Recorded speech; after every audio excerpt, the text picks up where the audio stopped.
Hi Abby, ano ba ang naging resulta ng mga pagbaha sa South Africa? James, nagresulta ang bagyo sa South Africa ng pag-apaw ng Lero River sa bayan ng Oudtshoorn na kung saan 72 primary school students at 10 adults ang natrap habang na-stranded naman ang nasa 200 farm workers dahil sa tubig baha. Hindi naman bababa sa 11 tao ang bilang na nasawi mula sa malakas na ulan. Nagbabala naman ng mga otoridad na maaari pang tumaas ang bilang na ito sa paghupa ng tubig baha. Kasama sa nasira ng baha ang mga farmland, kabilang na dito ang mga kilalang vineyard sa lugar, kaya inaasahang matindi ang magiging epekto nito sa mga ani.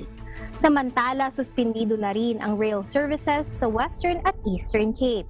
Nasa 15,000 na mga bahay ang nawalan ng kuryente at mahigit 80 kalsada ang isinara, pati na rin ang Steenbras Nature Reserve at Gorge Hiking Route upang masuri ang epekto ng mga baha. Pinirmahan ni City of Cape Town Mayor Jordan Hill Lewis ang Major Incident Declaration na umaapela para sa karagdagang tulong upang harapin ang resulta ng malakas na ulan. Balik sa iyo, James.